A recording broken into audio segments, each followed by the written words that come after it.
we do a lot of trauma-informed training for organizations and communities about how to do embodied trauma and resilience-informed approaches. Mhm. Um, we do that for everybody from, we just did police officers to um, doulas, midwives, doctors, nurses, mental health folks, teachers. So a lot, really broad, social service professionals working with people experiencing homelessness um, to the, just so pretty broad.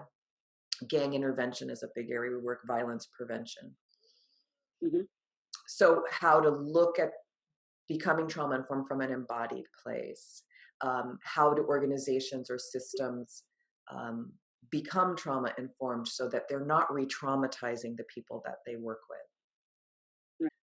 Right. I think it's pretty well known that trauma underlays, especially relational trauma, underlays um, underlays addiction. And so when people are struggling with addiction and then they're being re-traumatized in the places that they're going to get help, Mhm. right, that should be foremost to our minds about Right. what are we doing about this to not re-traumatize people that are seeking help, and how do we Mhm. acknowledge the reality of their traumas, and not just interpersonal in childhood and developmental, but what's happening on a cultural level, what's happening in the environment that they currently live in, not just childhood. And how are we acknowledging those realities? And then not Mhm. over focusing on those realities to the detriment that we don't look at that person's strengths, that how did they get here? What resilience do they have and they bring? What are those strengths and how do we build on them? So these are I think what the trauma informed approach addresses is how do we hold people, um, if we're talking about in recovery, how do we hold people through recovery well in the systems of care and in the interpersonal? If people are seeking one-on-one care, how are the people that they're entrusting to be partners in that journey, how are they holding their trauma with them, and Mhm. building resilience?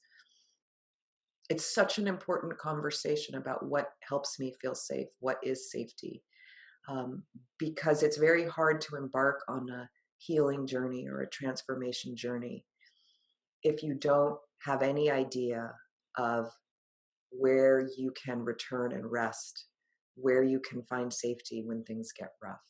And so I think that should Mhm. be the starting point. The starting point for any journey is, where's home? People vision it differently. For some place, it's an imaginary spot with a lot of visuals inside of them. For some people, it's Mhm. actually a physical location in the body. Um, there's different ways that people vision it, but it's a sense of like, I can return here and I can feel myself settle here.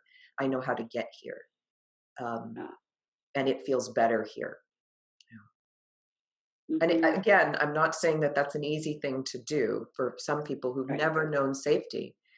That can be very difficult, and we have to acknowledge the realities of the places that people live and work. That may be very unsafe. Your community, your relationships may be unsafe. Um, but even just bringing this conversation forward um, helps people really think about. Hello, this is Lynn Fraser with the Kiloby Center Radical Recovery Summit. We are so excited to bring you the lineup for January 10th to 19th, 2020. Go to radicalrecoverysummit.com to see the new headliners for 2020 and to sign up. You can watch free January 10th to 19th or buy an all access pass.